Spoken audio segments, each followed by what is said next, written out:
Hello and welcome to Tuesday. Here we are, another snow day in HRM. I just got off the phone with our meteorologist, Alistair Alders, who has been searching around for some official data for exactly how much snow fell in and around the region here over the last 24 hours. Nothing official from Environment Canada, at least not yet, but some of the volunteer stations are reporting up 18 to 23 centimeters. On the Halifax Peninsula, Hammonds Plains reporting 29, 22 centimeters in Bedford, 24 centimeters in Fall River. So if you average the whole thing out-ish, it's somewhere 20, 22, 23 centimeters of snow yesterday. The actual snowfall, very difficult, I would think, to calculate with all that wind we had yesterday. It was snowing sideways for a good chunk of the day, wasn't it? Schools are closed, right? It's an HRCE snow day here. My drive in, the roads are pretty good, albeit not a lot of vehicles on the roads because I'm assuming that many of you took the day off today as we were in the teeth or on the edge of that storm taking place. Is this another case of our fear of snow in Nova Scotia? We had a discussion about that last time we had a snow day, and I'm wondering if that remains true. A lot of businesses, governments, agencies are opening later on today because of the snowstorm, and I just wonder if this is another case of us being a little timid when it comes to snowfall here in Nova Scotia. The big news outside of the weather yesterday, of course, was the provincial budget that was dropped at the provincial legislature yesterday by the finance minister. Lots of details in that document, lots of facts and lots of figures.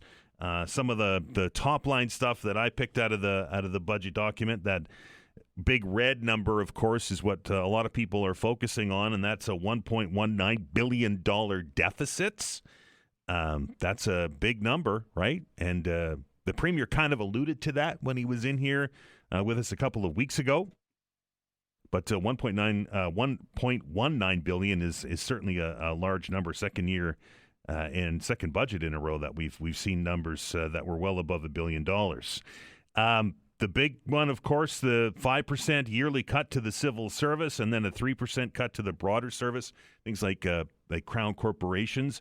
The government will suggest that that's going to save Nova Scotians about $95 million before all is said and done. But I would realize and I would understand that there's a lot of nervous people that are wandering around the halls of government these days. That's a fairly significant cut if you go through the full 5 years, right? So we're talking, 30%? Anyway, we'll certainly dig into that one when we have a conversation with the president of the union that represents a lot of those workers, the NSGEU, a little bit later in the show today. The government is going to spend $6.7 billion on health care in the next year. It's about 35.5% of the overall budget. And we were talking about this before we came on the air today, folks, and we all understand, I think, as Nova Scotians, that health care is expensive. We all understand, I think, as Nova Scotians, that our healthcare system is in dire need of some kind of help. But this line item is always the largest line item when it comes to the budget. And I wonder if you've noticed a significant difference in healthcare delivery in Nova Scotia, we'll say over the last 5 years. With this thing getting billions of dollars thrown at it every year, are you noticing a difference? That might be something we talk about when we open up the telephone lines at 11 o'clock today. And the net debt of Nova Scotia, the overall package, the bank statement, the big number at the end of the day, the net debt in Nova Scotia, $27.9 billion in 2026-27. We've dedicated the first hour of today's show to the budget. We'll begin this morning with the leader of the official opposition in Nova Scotia. That, of course, is NDP leader Claudia Chender. Claudia, how are you? Well, I'm here, Dan. My kids are at home playing video games and watching TV probably, but I'm in my office downtown getting ready to go into the legislature. You're not playing video games this morning? Not this morning, no. All right, fair enough. I guess, Claudia, I mean, there's millions of things that are in these budgets, all these little nuances and such. But the big one for me is that it appears that the Premier has spent his allowance again and is asking for more. Yeah. Well, listen, we've seen $6.7 billion in the last 5 years that this government has spent with no planning and no permission, not in the budget, no transparency. So it's really, they've been on a spending spree with our money. And it was a bit strange to hear them stand up yesterday and talk about fiscal responsibility because we haven't seen any. And now, they're really asking a lot of Nova Scotian families and communities to sort of bear the brunt of that mismanagement. And it's not fair. About a 30% reduction in the public service over 5 years? Yep. That's right. That's a huge number. It's a huge number. And, those folks are largely paying for the mistakes that this government made. So, a lot of these jobs are in rural communities, in libraries, in, little museums that really make a difference, in visitor information centers, the places where we kind of show our pride in our province and welcome people in our historic gateways. Whether it's Port Hawkesbury or the Pass or Peggy's Cove or the airport, these are places where we want to fly our flag, where we want to, welcome people in, where we want to let people go to the bathroom. So this is really important. These jobs are going to matter. The loss of these services are going to matter. And these folks didn't do anything wrong. There's no evidence that these are the spaces where, there's been a problem. It's that this government couldn't budget properly, has refused to be transparent. And now, all of us are going to pay for it. Claudia, we know of the cuts to the tourism department. We know of the cuts to the DNR that are coming. Have we learned any more about anywhere else where these job cuts are going to happen? So we know that there are really significant job cuts in the cultural sector. I think it's around $130 million, but this government won't release the details. They're telling us that that's because they need to wait until these organizations have been informed. My understanding is that that's, based on what we heard yesterday, that's happening. We don't have a timeline. But, the other thing about this 30% of the public service jobs is it's a lot more than that, because as we see organizations from one end of this province to the other lose or have severely restricted funding, there's jobs in all those spaces too.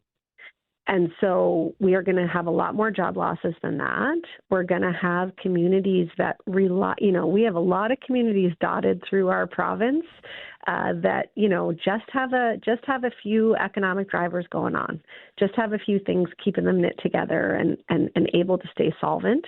And so we're really concerned about what that's going to look like. When the Premier was in the studio with me a couple of weeks ago, Claudia, and we were talking about the budget, and I was trying to get the number out of him, how big of the deficit was going to be. He said, it's a big number, and I think he agreed with that. But he said, Nova Scotians want us to spend this money for things that they need. What's your take on that? Well, if this government was serious about giving us the things we need, we would see some progress. I mean, the reality is housing is more expensive now than it was when the government was elected by a long shot. Power bills are more expensive. I kind of heard your chat at the beginning of the hour, and the people we talk to don't feel like healthcare has improved significantly. A few more may be attached, but they often can't get an appointment. Emergency rooms are often closed. Anyone who has to go to Emerge, basically packs an overnight bag and crosses their fingers these days. We want those things to improve, but we have 5 years of government talking about the money they're spending as though it's an outcome, and it's not. And without any oversight and without any accountability, you can spend all the money you want and you might not get anything. And so we really are looking to this government, are pushing this government to change the way they do things, to come clean with Nova Scotians, to be transparent, and to actually do what they're asking them to do and what they're telling them they're doing, but aren't delivering on. $6.7 billion. I don't think Nova Scotians get their head wrapped around a number that large. It's a huge amount of money. It's 35.5% of the budget. But at the end of the day, I think when you and I are chatting in our year-end interview at the end of this year, we're going to say, all right, we had a $6.7 billion shot in the arm for healthcare, but I'm not seeing a lot of difference. Has there been an improvement, Claudia, in healthcare in the last 5 years? Well, there's been a lot of money spent. Certainly, we've seen tons of announcements. Look, every person who is attached to primary care who wasn't before, for that person, it's an improvement. So there's no question about that. But I talk to a lot of people about healthcare all across our province, and I think very few of them feel like our healthcare system has been fixed or is working all that well. So we really appreciate the work of all those folks on the front line. We welcome the doctors who have come here. We're glad to see some of the innovations, but we have real concerns, again, about the way that we spend our money and whether we get value. So some of those big ticket items, like the transitional care facility, like, the QE2 redevelopment, the Auditor General has been scathing on those because there hasn't been oversight. Same with the long-term care. I mean, we're spending, $873 million on long-term care. We're not even going to own those facilities. Shanex is going to own those facilities. And we can't get anyone to staff them because they're paying people $18 an hour and nobody wants the job. So, at the end of the day, we need accountability. This government doesn't want any guardrails. They've been really good at taking them all off. We heard the finance minister talk about guardrails, in the last fiscal update, and we've blown right through them in terms of debt to GDP, even going forward 4 years. So they need accountability. That's how democracy works. They have a good idea, they try to execute, and then we have a whole bunch of checks and balances that make sure that we're actually getting value for money, that it makes sense, that it's responsible, that it meets the needs. We don't have any of those. I mean, let's just for a second, let's remember that they delivered this budget on a Monday night in the middle of a snowstorm, by design, on a day when we couldn't ask them any questions, and in their official message said, FYI, no time for media interviews. They're trying to slip this by in the cover of darkness like they have everything else. They're going to have their own communication strategy that's going to tell Nova Scotians they're being defended. I'm not sure. This doesn't look like anybody's being defended to me. So we've got some real challenges with accountability, and I think that this is the most blatant evidence of it, this deficit. Claudia, we're almost out of time, but you have a big hill to climb. As your job to hold the government to account here, but they have a super majority, and I'm going to assume that we're not going to be in session very long here. I think their goal is to have the shortest budget session ever. And they, again, have put all the rules in place to allow them to really do whatever they want. So, we will absolutely bring the voices of Nova Scotians into that chamber every day in every way we possibly can. They're going to be moving a motion tomorrow to allow ministers and the premier to not answer questions at all. These are folks that are never available anyway. The premier hasn't talked to media in 6 weeks, and now they're going with their supermajority to be able to pass a motion that allows them to not answer questions even on the floor of the House. So you're right. It's a big hill to climb, but Nova Scotians are watching. They want this government to be held accountable. They're upset about these cuts. They're upset about the deficit. And we will do whatever we can to bring their voices straight to government. Claudia, appreciate your time. Okay, thank you. That is Claudia Chender, the leader of Nova Scotia NDP, the official opposition here in the province. We're going to continue our focus. That motion is scary, isn't it? Not to answer questions. I haven't seen it, so I'll have to take a look at it. We're going to continue our focus here on the provincial budgets. We're going to take their first break here. And when we come back, Canadian Taxpayers Federation not very happy with this budget as well. A conversation with them when we return.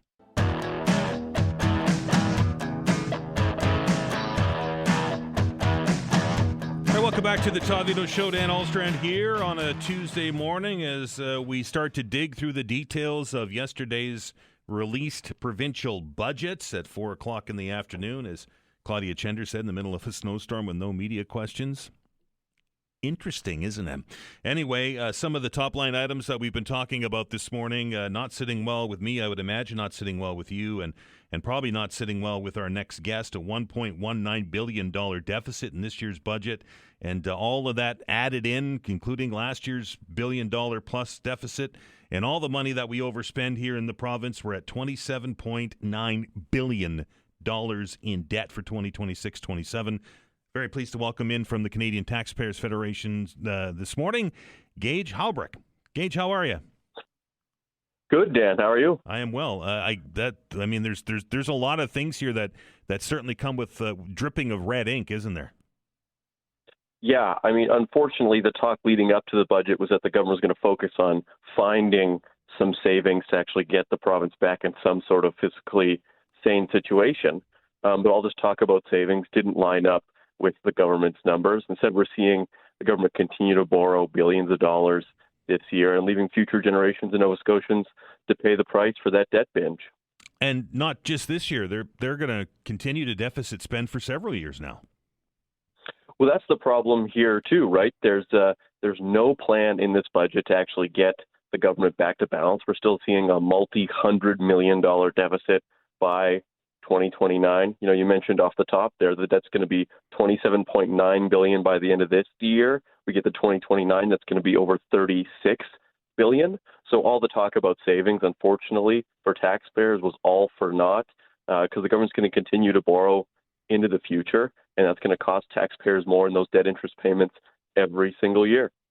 It has to be an astronomical number. I know that the CTF says that it's $25,000 per Nova Scotian to cover that debt if they called the loans in tomorrow. But that debt servicing fee, I know I talk about this a lot, but it's that hidden charge that Nova Scotians don't really hear a lot about. That is a significant chunk of your tax dollar that goes to just paying interest. Yeah, it's a ridiculous number. It's costing taxpayers more than $1 billion this year in total just paying those debt interest charges. It's more than $2.8 million a day. And it's important to highlight for listeners, that's not money that's being used to make the debt go down.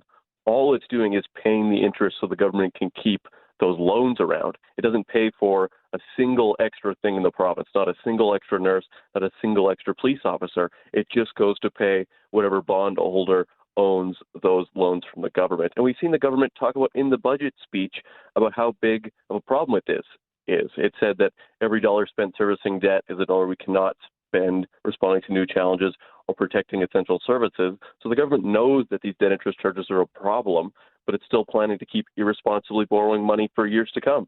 Some of the debt relief measures they announced yesterday includes up to a 30% reduction in the public service in 5 years and some grant fundings. They say, I think the number was $305 million they think they'll save over the next 5 years. Yeah, well, unfortunately, the government took garden shears to something that needs a chainsaw. It's right to hear the government talk about, in some level, finding savings to get that budget deficit number down. But we saw in the budget for this year and all of the years in the future, the government's going to still keep borrowing money. So all this savings talk really is for naught if it doesn't actually end up, at the end of the day, making the debt go down so the government can start to pay down that overall debt number, start to reduce the amount of money the government's spending on debt interest charges so taxpayers can see their money being used for things that they actually want to see the government do, not cover their poor fiscal decisions with all those interest costs. Government also said yesterday that they are going to stick to the reduction in HST that we saw last year, leaving it at 14%. Given the financial state that we're in, Gage, is that the right approach?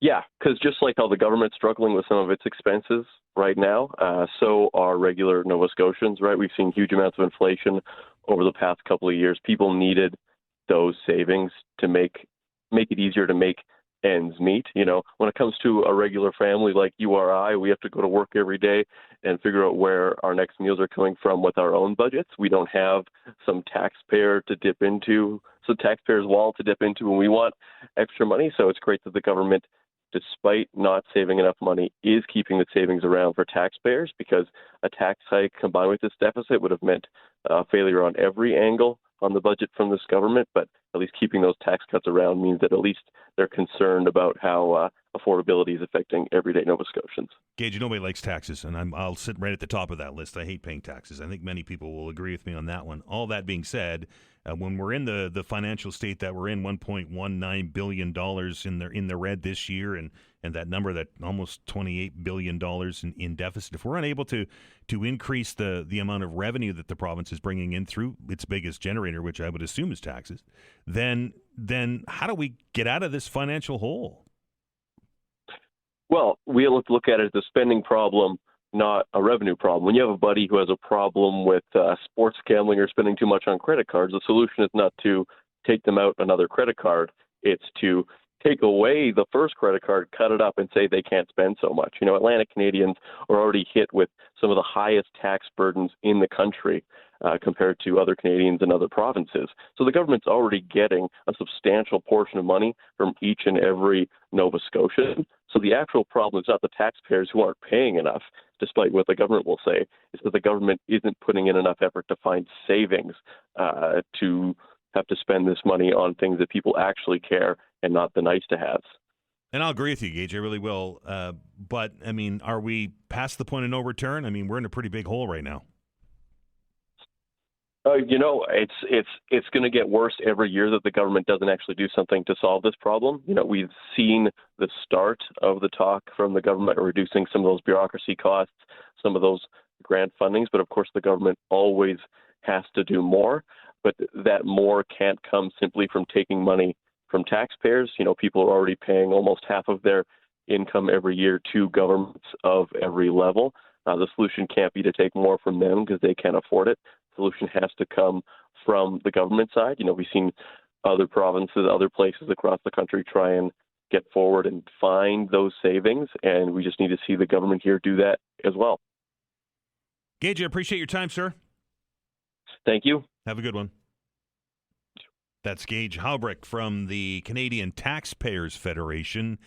It's to the point where I think we're past the point of no return, right? If we eliminate half, if we eliminate 3/4 of the public service, I don't think that we're going to see enough savings to reverse things around. And as much as I don't want to see fees or taxes go up, how do we get ourselves out of this, right? You're going to say, well, the MLAs make too much money. Okay, well, even if you eliminate them, their salary altogether, that's just a rounding error when it comes to the budget, right? Like this number, this set $27.9 billion, I don't think we understand the enormity of that, how large a debt that is. It's $25,000 per Nova Scotian. If we were to all have to kick in to pay it off, we'd all owe the lender $25,000. Everybody. So without raising taxes, and again, I'll say it again, I hate taxes as much as you do, but without raising taxes, without raising fees, how does it work? The Premier will tell you that we need to invest billions of dollars into an offshore energy grid that's going to ship all of that generated power out of the province. He'll say that resource management is the way to handle this. We need to open up our natural resources, exploit the stuff that we have in order to work our way out of this. Is it enough? $27.9 billion is a lot of money. We're going to take a break. We're going to continue our focus on the budget with the leader of the Liberal Party. Iain Rankin will be joining us right after the update.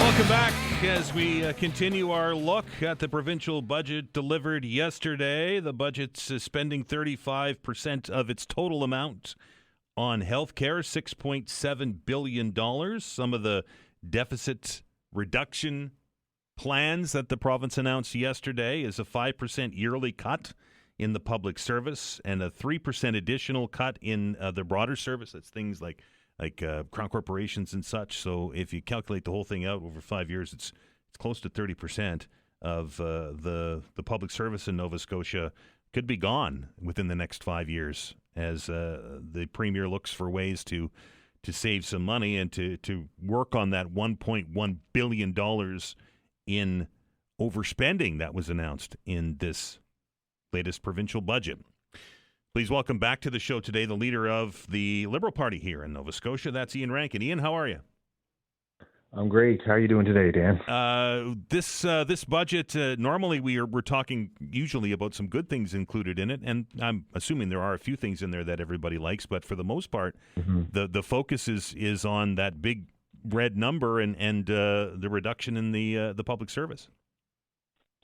Yeah, there's always a few good things sprinkled in there, but I think the timing of it coming in on a Monday night, there's no question period. It's after the media cycle, and also during a snowstorm, it was pretty evident that they knew they were going to be giving some news that wasn't favorable for the government, and they've run out of all the money that they've spent over the last number of years from the windfall revenue that was coming in, and that's how cycles happen. When you have that position where you're able to invest, you shouldn't blow it all. And now we're in a position where we have a second deficit budget in a row. So we're in a structural deficit now that will be impacting future generations. And we've been saying this for years, that there's a spending problem with this government.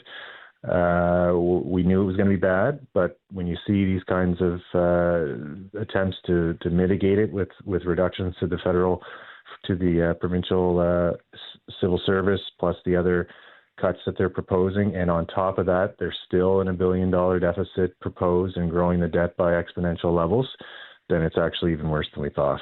Iain, when I asked the Premier about the upcoming budget a few weeks ago, he said that it's going to be in deficit. He wasn't trying to hide that part, but he said that Nova Scotians wouldn't mind because they want some of these things, they want some of these services, they want better health care. Your thoughts on that?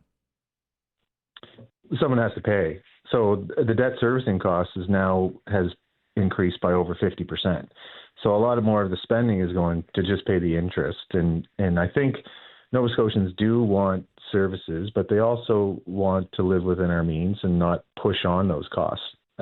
So there's not only future generations, but you're seeing a whole host of community groups and organizations that do a lot of good work in the communities, and we've yet to see those publicized, impacted. And even within government, Nova Scotia Health, centers of education, like the impacts will be felt across the province.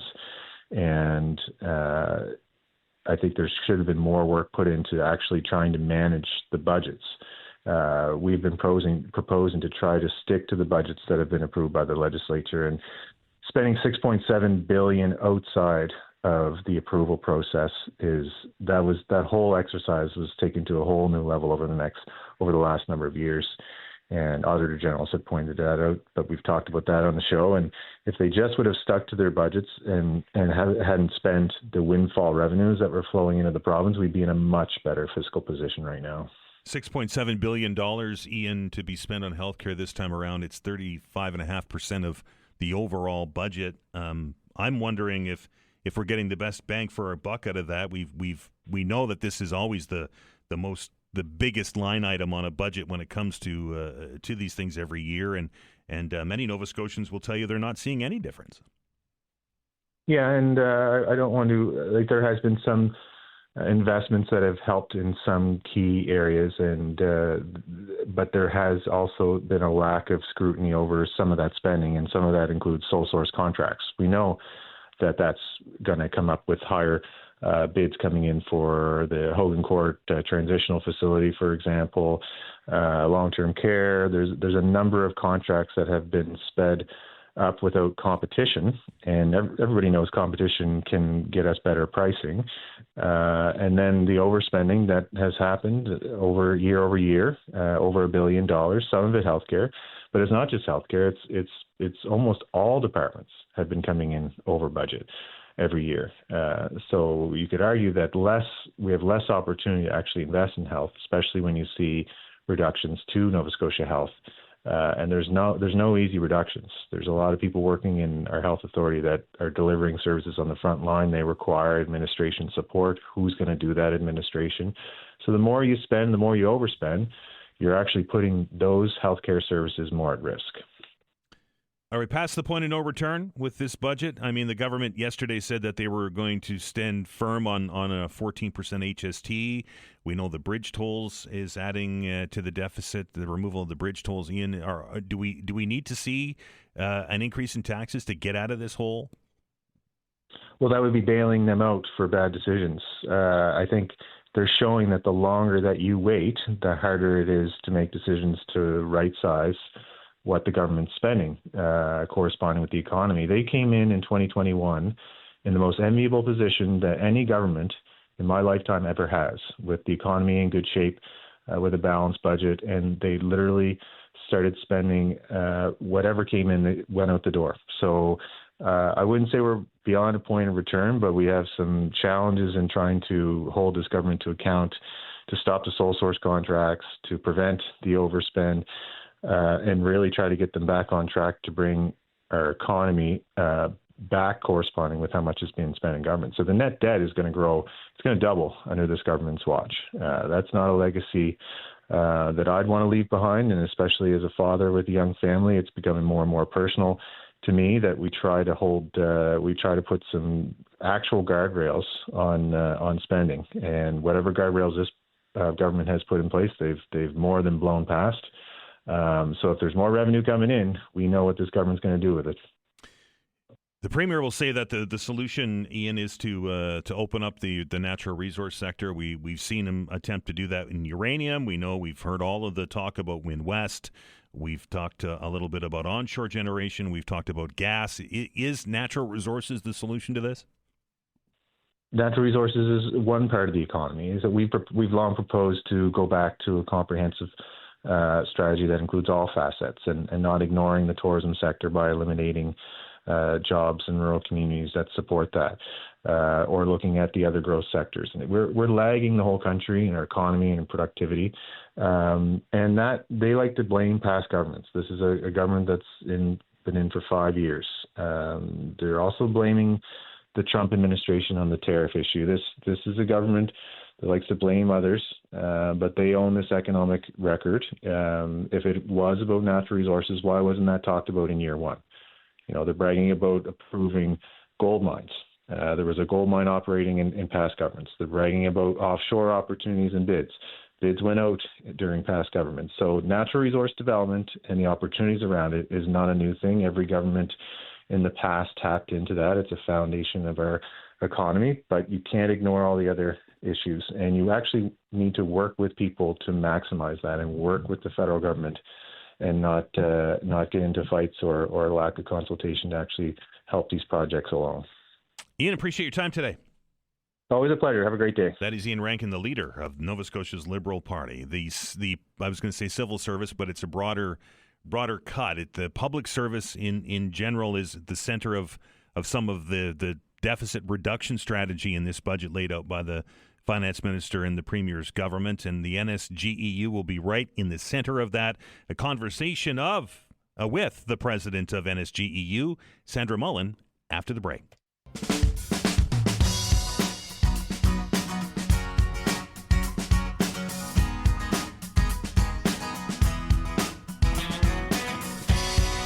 Welcome back to the Todd Veinotte Show. I'm Dan Alstrand. Glad you're with us here on a Tuesday morning. Many of you may be working from home today as we dig out from yet another storm.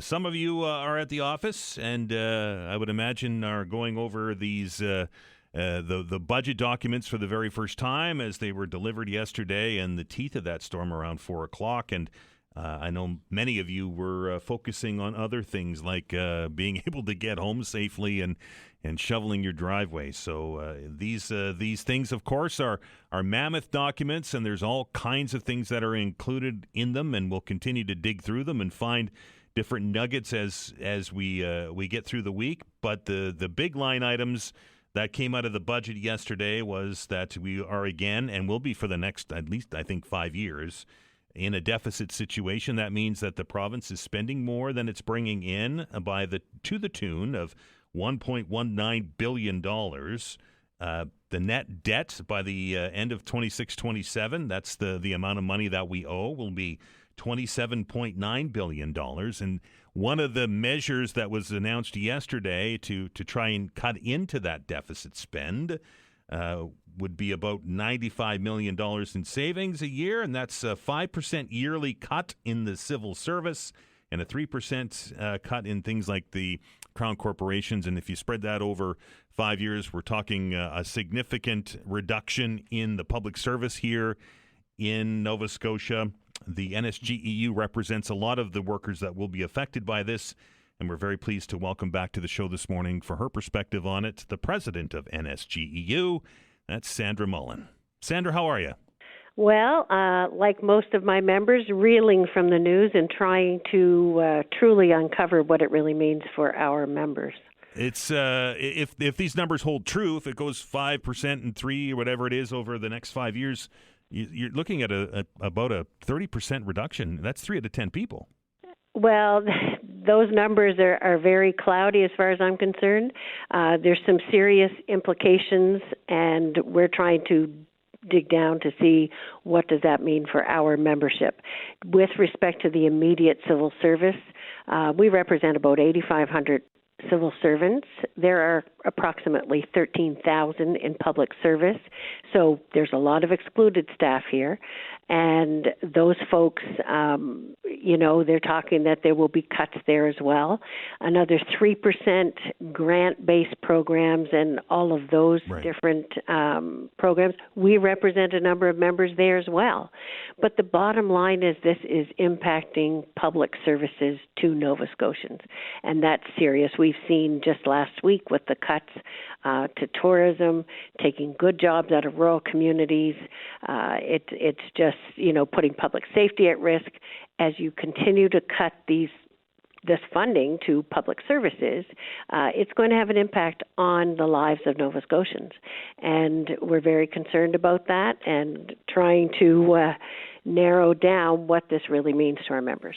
Sandra, in my experience over the last couple of decades dealing with budgets at the federal, provincial, and even at the municipal level, I often say that, budgets, when we talk about deficits and debt and everything else, Nova Scotians and people in general, just kind of the first question is, are my taxes going up, and is this going to cost me anymore?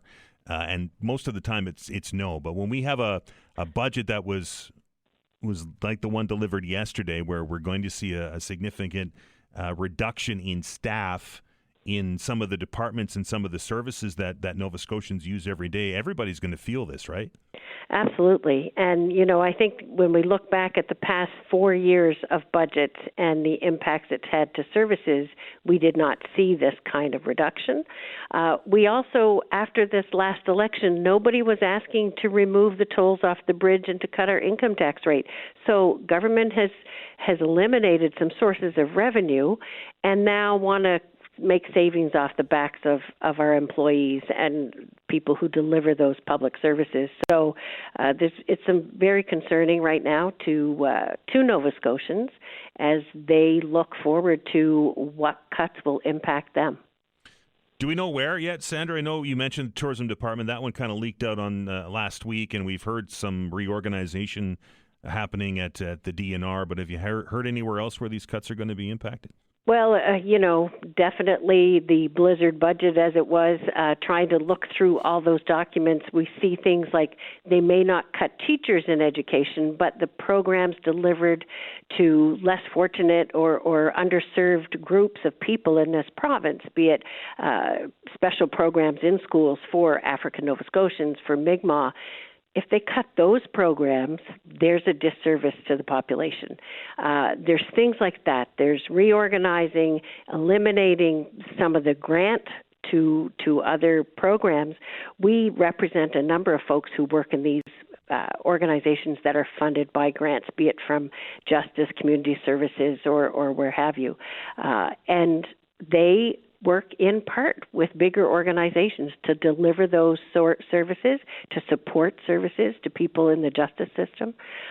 So the impacts will be seen fast and furious, and we are trying to get to the bottom line of this and to see where the impacts will be to jobs.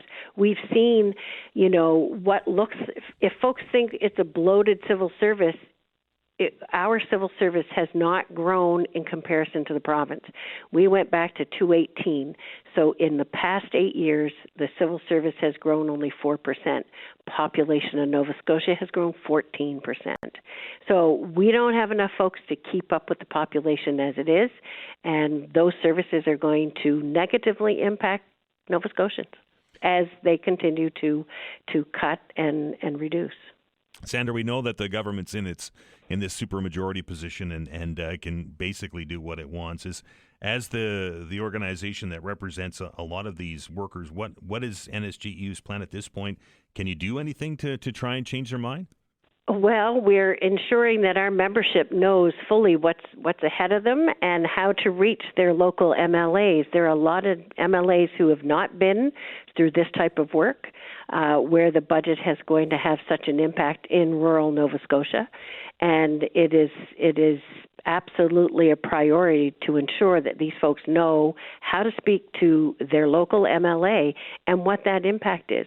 Those closures we saw last week with respect to, what is a $3 billion tourism industry, yet you're going to take away those folks who have been the ambassadors to this province. We have done a campaign with our members to reach out to folks, but I look out there and I see tie-ins and other tour groups who are coming out vocally against this action. So folks know when their services are impacted, what it's going to mean to those rural communities and to those jobs that were throughout the province. So we will be ensuring that our members know how to reach them. In fact, we may have invited some to come with us to the legislature tomorrow at noon. I was going to say, maybe a visit to the front steps of the legislature this week? I believe it's our house, so I expect to take a few people home. All right. So at the end of the day, Sandra, still lots that is left unknown at this point, and I would imagine some nervous times for many of the people you represent. Absolutely. Absolutely. Appreciate your time. Thank you. That is Sandra Mullen, the president of the NSGEU.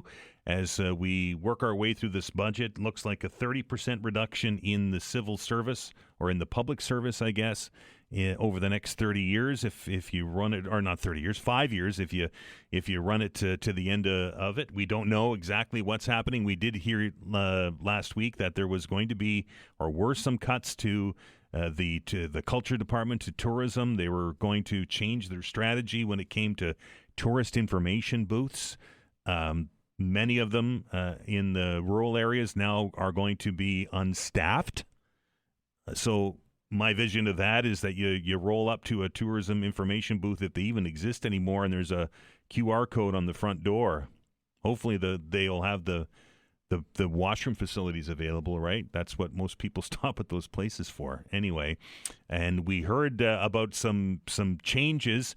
The government selling it as restructuring of the Department of Natural Resources. We heard of the Wildlife Division essentially being broken up and shipped elsewhere within the department. That has raised a number of concerns for people that work in the wildlife sector, people that go out and enjoy the wildlife of Nova Scotia. I'm thinking of the fisher people and the hunters out there. That's still to be determined on what that's going to mean. Lots of stuff in the budget, folks. $1.19 billion in deficit, $27.9 billion in debt. That's what we're left with at the end of the blizzard budget. I like that, as was delivered in the middle of a blizzard yesterday. We're going to open up the telephone lines as a part of this show, as we do every Tuesday at 11 o'clock. It's time for you to chat. 902-405-6000, 1-877-801-8255. Your thoughts on the snowstorm, your thoughts on the blizzard budget, or your thoughts on something else. It's the beauty of the open hour. Regular rules apply. I'm looking forward to our conversation right after the news.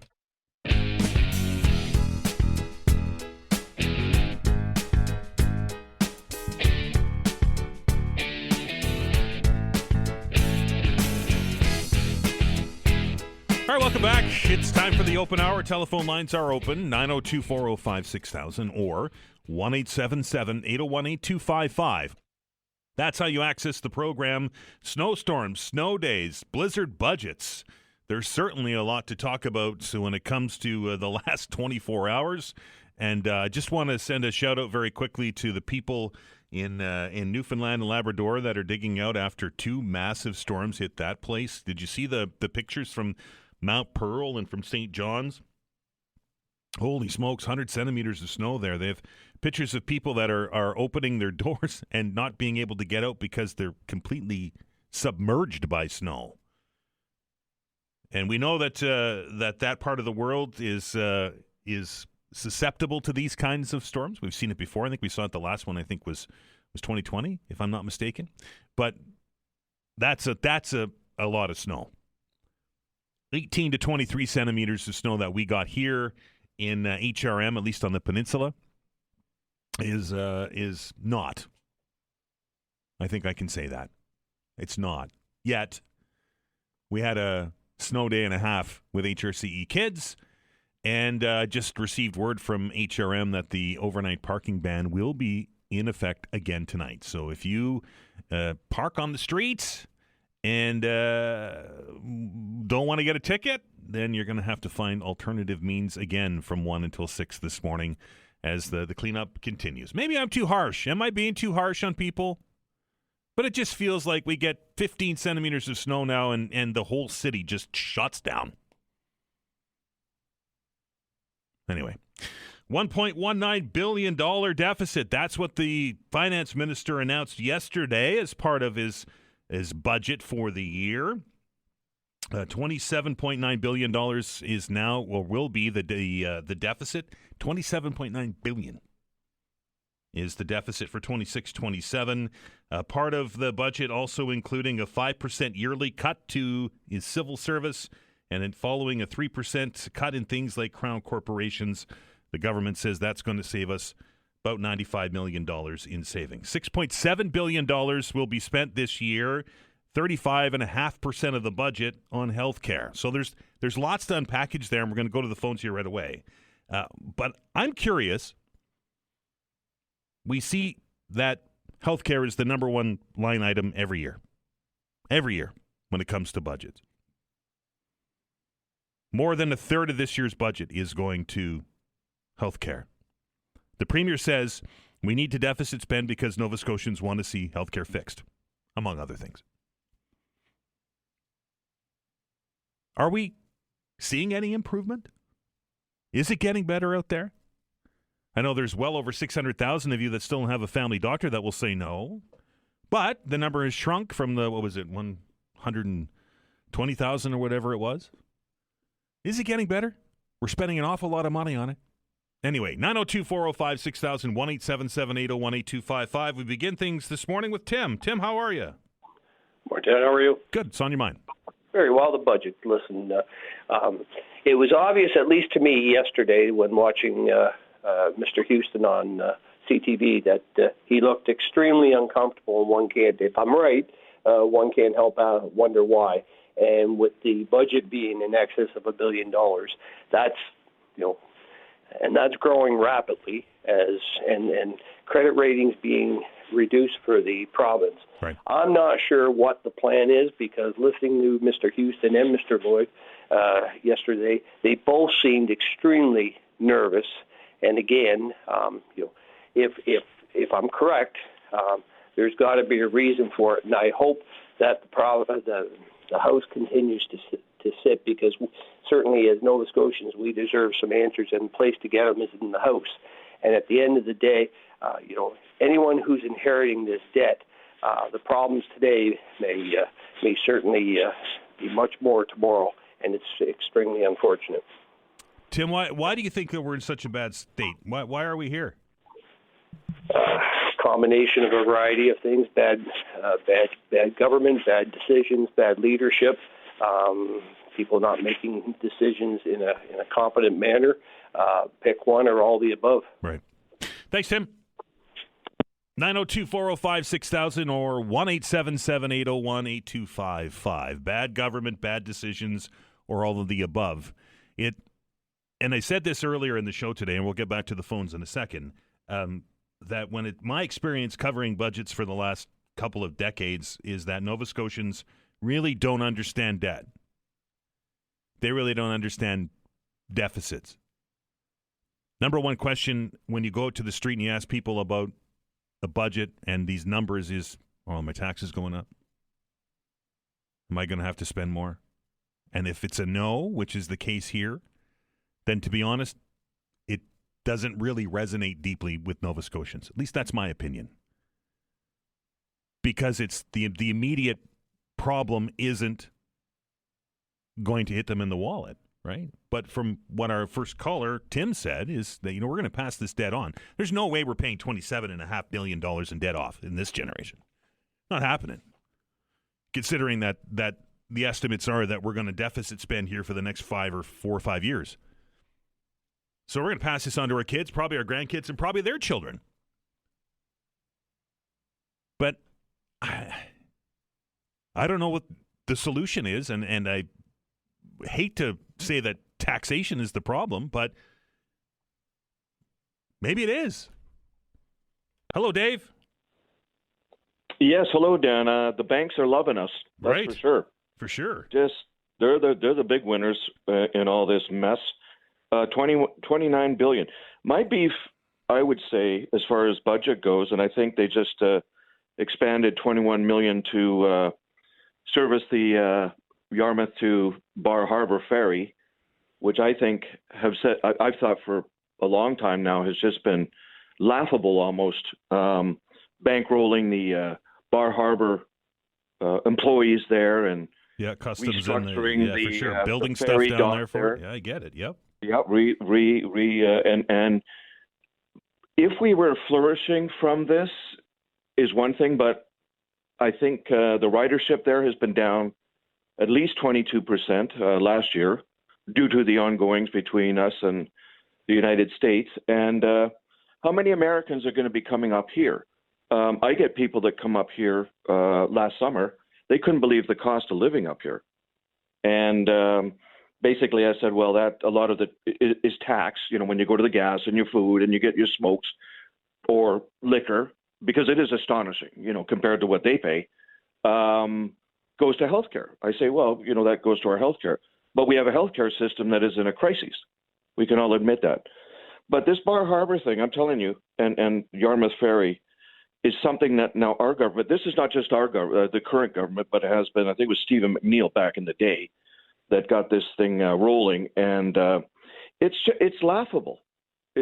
When we are paying American employees down in Bar Harbor, probably sitting around there doing whatever. And I gather that's the case, Dan. I'm not 100% sure if we're still bankrolling them. But if that's the case, this is absolutely laughable. And I just wonder how many ridership. Canadians aren't going down there, I can tell you that, right? We boycotted pretty well everything in America right now that's near us, and blueberries and what have you. We're not traveling to Maine. So how many Americans, they don't feel, very good about coming up here either. There's hostility. And I can tell you there are probably not going to be as many people on board coming up here this summer. So I'd be curious to see that. I think that's something that we could have spent on more doctors or helping out with the doctors, nurses situation, shortage of, and affordable living.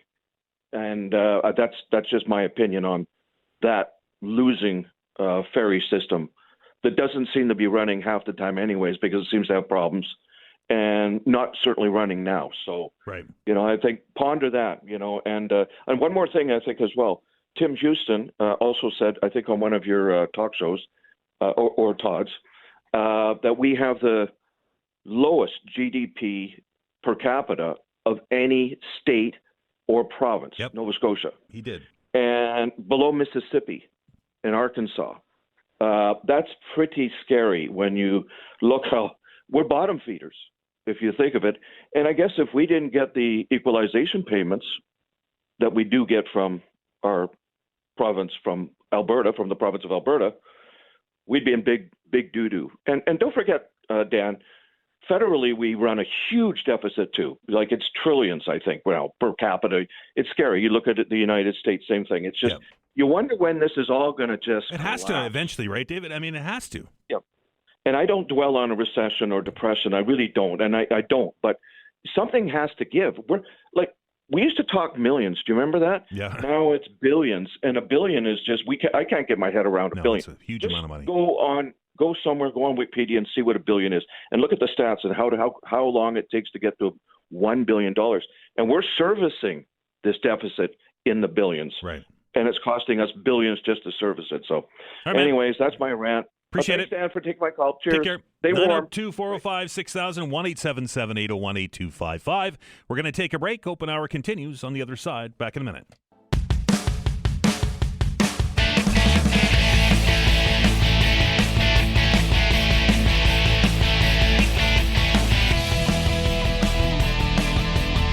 All right, welcome back. It's reaction day to the blizzard budgets delivered yesterday at 4 o'clock amidst the teeth of that snowstorm that we had. Not a lot of people, I think, were paying attention to that as they were watching out the window and trying to figure out how they were going to get to work, or if the kids were going to go to school, or the daycare or the childcare.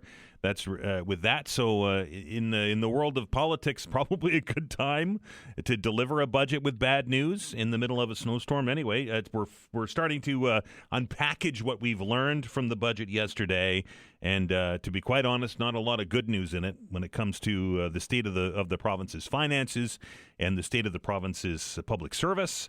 And some big cuts coming when it comes to that. A couple of emails quickly before we go back to the phones.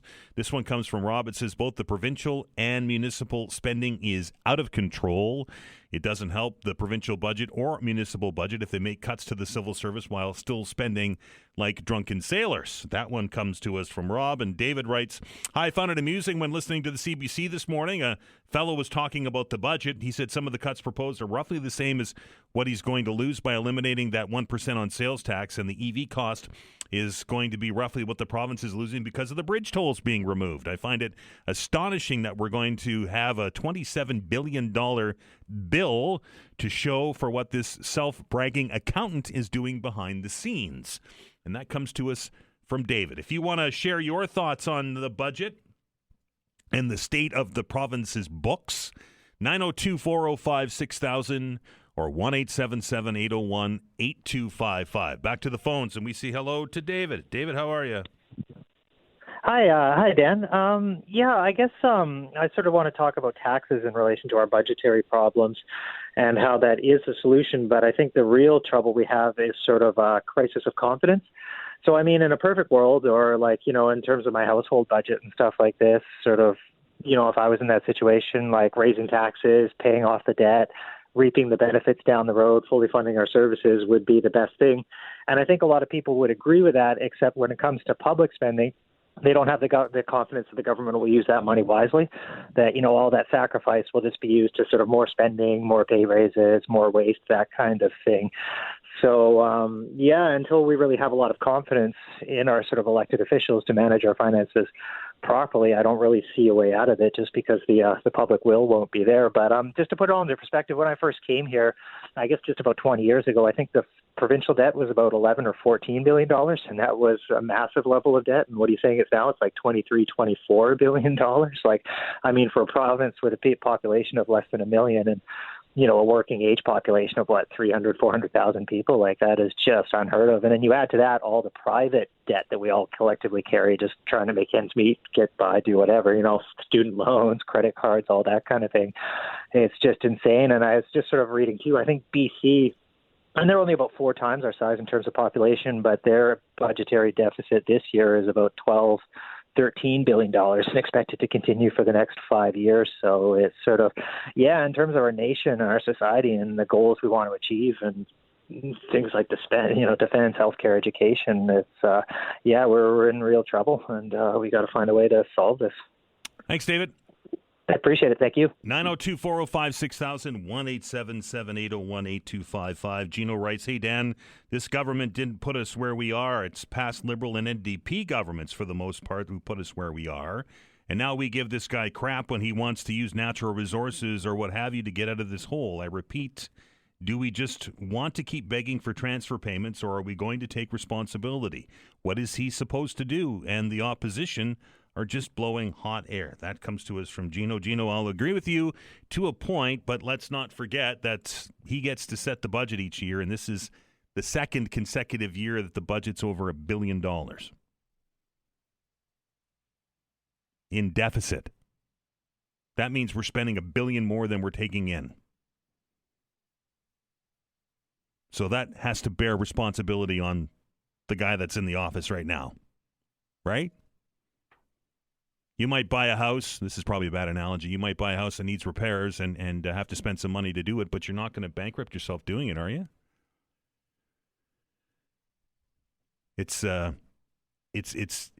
I really don't understand what $27.9 billion in debt really is, right? That number is just so astronomical, and the debt servicing cost on that is insane.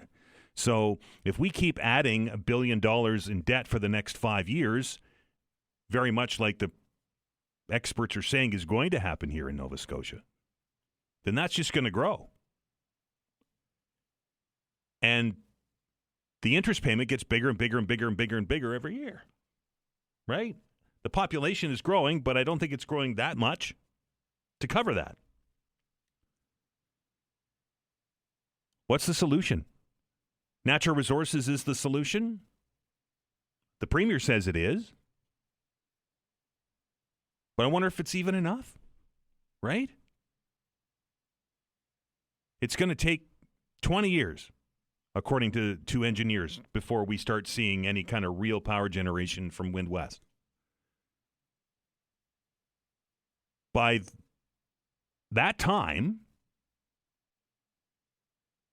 where are we going to be? 902-405-6000, 1-877-801-8255. Very quickly, let us go to Joe. Joe, how are you? Well, not well, according to listening to the show and everything that's going on. Right. But I wanted to make a comment on Iain Rankin's dissertation, and it's pretty rich. It's pretty rich that the guy that was part of the group, the posse, under Stephen McNeil's government, a lot of this existed and was getting worse when they were in power. And what did they do? So there's a reason that Iain Rankin is leader of the opposition and not the premier. People wanted something different. And, politicians are politicians. But I personally think Tim Houston is the real deal. And he's doing, I think he has the right intentions.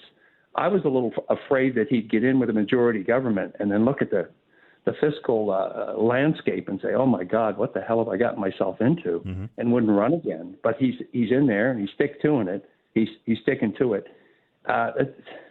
The McNeil government just seemed to be tripping and stumbling over themselves continually. So as I say, for Iain Rankin to come on here and pick Tim Houston's plan apart is pretty hypocritical. So anyway, and you're right. You said, where are we going to be in 20 years? We don't know. But does that mean we should do nothing and just say, oh, well? Or should we continue to spend like somebody said, a drunken sailor? Okay, Dan, you come up with an alternative solution.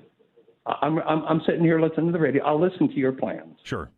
Well, my first plan would be to get the financial house in shape, right? Well, that's a general statement. Right. I mean, that's just a general statement. That's not a solution. If you think that what they're doing is wrong, then I'll throw back at you what you say to us. Then get involved. Become part of the solution. I personally don't know. I haven't a clue. But I'm ready and willing to listen to some specifics on what we should do. And that's why we elected Tim Houston. And he's got a majority government. I don't think the Liberals have ever really done anything that's worth note. I mean, I shouldn't say that's a general statement, but we had the Reagan government, which was a disaster. We had the McNeil government. I'm as frustrated as anybody else. I get it. But I hear a lot of criticisms, but I don't hear any solutions or the opportunity to back up the government that's in power and it's trying to do something. Fair point, Joe. Appreciate it. Thanks. Have a good one. 902-405-6000, 1-877-801-8255. I know it's easy, and I understand where Joe's coming from, that we can just say, well, I get the financial house in order, and that's what I said. But we would have to. Because if we don't, it doesn't get better, and it grows almost exponentially. So every year that we add to that debt, the more we have to spend to service that debt, right? Maybe less trips away. I know it's not much. I know it's a very small potatoes when it comes to the budget, but at least it would look like you're making an effort. Some would suggest we should take a look at the number of people that are in the legislature. Maybe that's something we look at. Again, not a large number on the line item, but at least something that's reducing the deficit. As much as people won't like to hear about job cuts, maybe that is the way that we do this. Maybe the civil service is bloated. But with that cut added in, he's still $1.19 billion over budget. Need to take a break. Open Hour continues on the other side.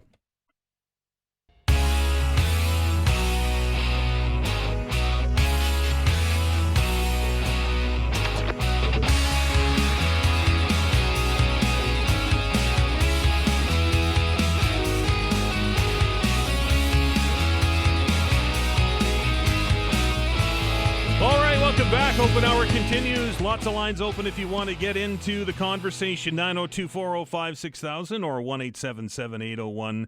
1-877-801-8255. That is the number to join the conversation. Lots of emails coming in. This one I just grabbed off the top of the pile. It says, hey, seems to me almost perfectly copied the federal budget. Spend lots, cut the public service, and the low-hanging fruit. And in brackets says the DNR. Feds went with Veterans Affairs cuts. Neither of those groups have a voice to complain. And both Tim and Mark love to travel and spend little time in the legislature or the House of Commons. Not sure if this proves that Tim's a liberal or Mark, being Mark Carney, is a PC. That comes to us from Ken. Rob writes, how can you reconcile removing bridge tolls and parking fees with this recent budget?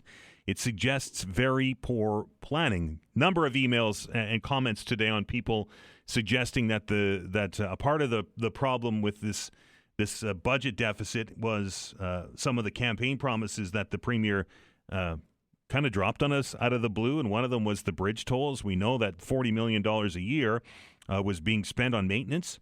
They also, which isn't getting talked about a lot, turned Halifax Harbor Bridges into a Crown corporation, right? So those workers became government workers. So there's a cost that's associated with that. And the bridge tolls were being used to help pay and offset the maintenance on the bridges. And we know that those bridges are old and there's a lot of things that need to be done. It's also contributed to congestion downtown, 10% increase in traffic on the bridges.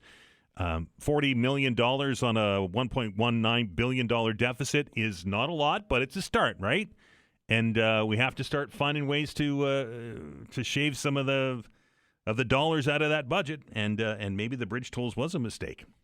902-405-6000, 1-877-801-8255. Hello, John. Good day. How you doing? I'm well. What's on your mind? Well, no expert in anything, but as I've said many times before, all levels of government, all levels, they really got to start looking at their own plates. And until they get to a point, which they probably never will, they'd have to sacrifice a fair bit of money to do that. But then, unless they live like the so-called average Canadian does, nothing's going to hurt them. They will not have any common sense. Our leaders do things so they can get in another term. The whole system is out of whack. I'm almost 70 years old. The wife and I, we worked our butts off. Never missed work unless we really had to. We had things we'd like to have been doing in our retirement, but now we're afraid to do anything. Right. And I we're hear you. concerned about our children and grandchildren. For sure. And yet we got our leaders flying all over the world, going to 5-star hotels, living off everybody else. This whole thing is out of whack. There are too many politicians. They make way too much. Even your councillors. I listen to your show all the time. I listen to the councillors. Man, they're out of touch. They're just totally out of touch, most of them. The only sensible one, and she's not a councillor now, is Gloria. Yeah. Kudos to you, Gloria. You do have a lot of common sense. It's a shame that couldn't spill over into the rest of the country. So my solution to it is start at the top. And here's a little example, if you give me a second. Sure. One of the things I wanted to do, we have a piece of property that's been in our family for over 100 years. Mm-hmm. I would like to pass that on to my grandchildren. Right, but then they're going to pay a huge amount of tax, right? You got that right. Yeah. And it's been paid tax on that since they started tax. Yeah. Why should that be? It's awful. It is awful. It's a disgrace. And top of that, I wanted to build a little cabin there. Well, that's out of reach now. So I said, I'll do an RV. I'll put in a holding tank. Get this, Dan. Because I have a piece of property which is large enough for a septic system, right, I'm not allowed to put in a holding tank. A holding tank, which is a vessel which contains, and once or twice every couple of years, you dump it, pump or it get out, it pumped. and it gets Yep. treated. Yep. Huh. Like I say, common sense. There's none. Absolutely none. And on top of that, you need an engineer for everything you do. Right. And we've got, I know, and this is going, I don't think people are very aware of this.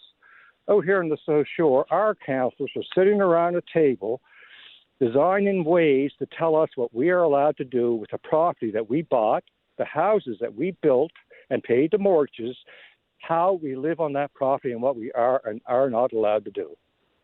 People want to start looking into this stuff because it's frightening. Anyway, that's about it. All right, John. Start at the top. Thank you, sir.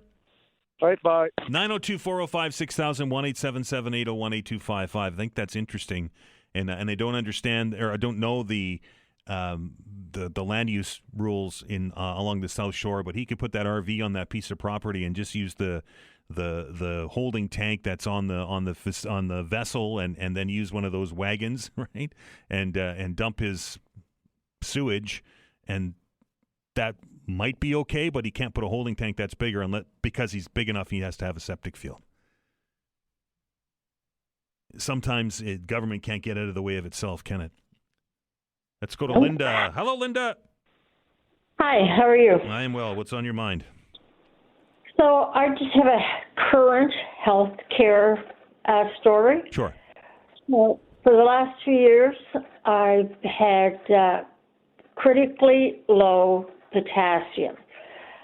And when my doctor calls, every time I get blood work, he says, you need to go to the emerge. Your potassium is critically low. Okay. I don't bother going anymore because I've gone to the Cobequid, got pink slip there. A lot of people don't know that a pink slip is given to people who they don't consider really need to see a doctor, and told you're going to have a 72-hour wait. Wow. I went to the Dartmouth General, same thing. So in your opinion, Linda, healthcare is not getting any better despite the billions that we're spending on it? Oh, not even.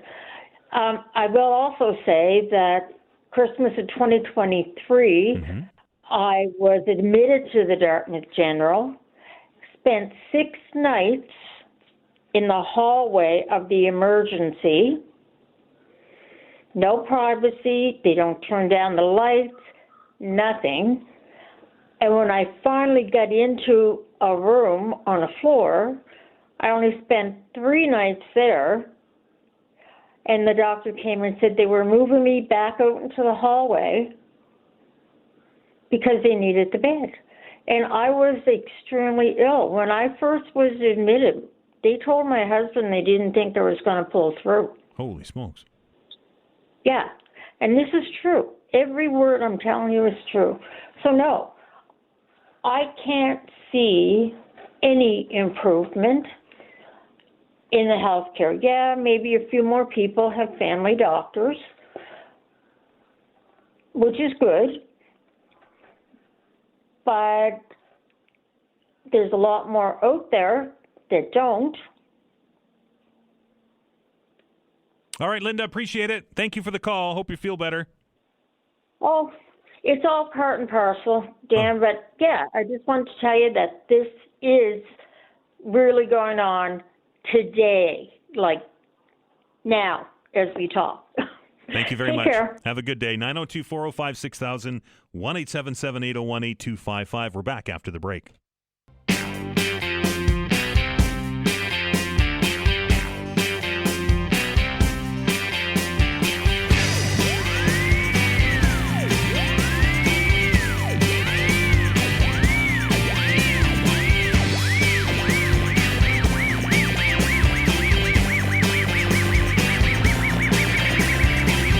Welcome back as we dissect the latest data that we've received from the province's books, and it is not looking good, folks. They're dripping in red ink. $1.19 billion in deficit spending this year alone. That's going to add a ton more money to the provincial debt, and that will be at the end of 26-27 will be at $27.9 billion.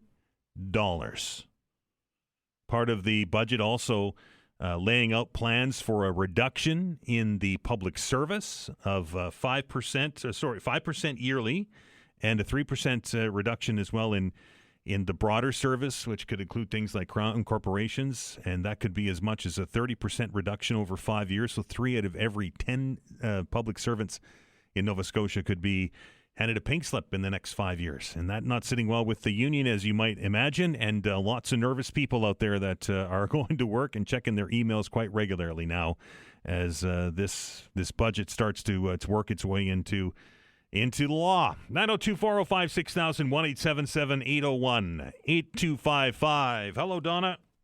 Oh, hi. Thanks for taking my call. I'll be quick. I approve of what Tim Houston did. I lost my doctor, not lost him, he either got fired or whatever, he was a rotten doctor anyway. But when they opened up for the drugstores, I've gone twice to get my pills renewed, and I am thoroughly impressed. I got better service from the drugstore that they've opened up for people to go see than I did at the doctor's office. And I was very, very impressed, and I know other people that have gone there too. It's the Shoppers Drug Mart in Forest Hills. I probably shouldn't say that. Everyone will be flocking there. But I know other people that have gone there too, and they've said the same thing. And I'll quickly tell you this. I take a blood pressure pill, and when I went to the other doctor that I had, I said, "Oh, could you take my blood pressure?" And he said, well, I'll give you a prescription for a blood pressure machine.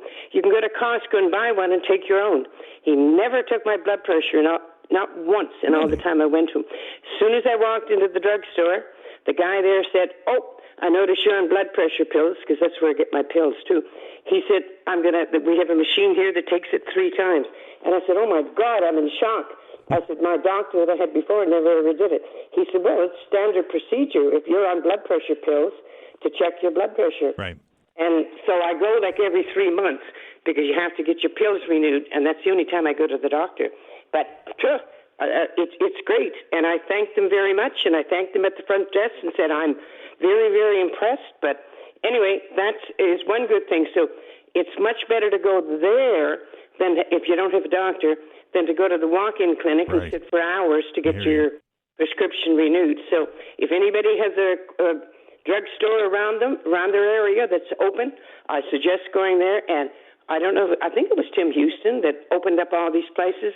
I think it's wonderful, and I don't mind tax money being spent on health care, because guess what? The old expression, your health is your wealth. Thanks, Donna. Anyway, thank you very much. Have a good day. 902-405-6000, 1-877-801-8255. I don't think anybody would be opposed to government spending on health care. Right?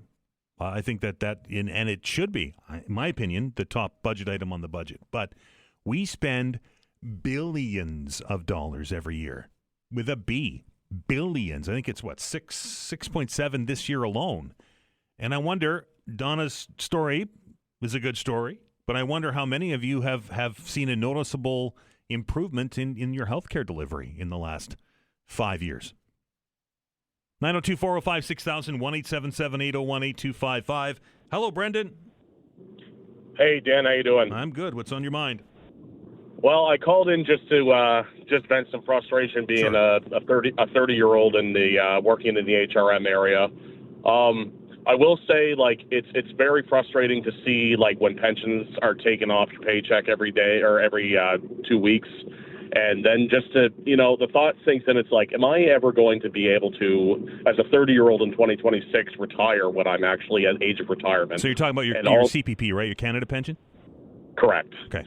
Yeah, no, it's just super frustrating to know that, like, there might be a very high chance that people my generation and age might not actually be able to afford to retire like the previous generations have been able to. So, yeah, it's just very hard, especially when you have young kids, and it's, the anxiety there, as well as, like, what's it going to be like for 20 years in this province, like we talked about with the solar energy and how better the deficit's going to be in 20 years' time. That's when my kids are going to be about 24, 25 years old. What's this province going to look like for this generation that's now going into schools? I think it's a great question. So it's just a very terrifying time, and I think a lot of people my age are feeling that way about it. So anyways, I won't hold you up, man. I appreciate you taking my call. Appreciate the call, Brendan. Have a good one. All right. Thanks, Dan. You too. 902-405-6000, 1-877-801-8255. It's that is really the epicenter, I think, right? It's people in their late 20s, 30s, and early 40s that are really going to bear the brunt of all of this, right? They're the ones who are dealing with high mortgages, high rents. They've got kids. I don't know how you can afford to feed a teenager these days. Vanessa is just a Wonder Woman when it comes to being able to do that. And right, this, for someone, old guy like me, yeah, I'm going to complain about the deficit. It's probably going to impact me for the next 5 or 6 years, and then, or 6 or 7 or 8 or maybe 9, depending on how much longer I can work. And then, I retire, and then we move on. But it's that core, that 20s, 30s, 40s that are really going to bear the brunt of these decisions that are being made today. And if you listen to Brendan, doesn't look too rosy. Hello, Sydney. Hello, how you doing? I'm good. What's on your mind? You guys, they announced that they were going to cut all these visitor centers last week. Yes, sir. And I'm going, what in the heck are they doing that for? Right.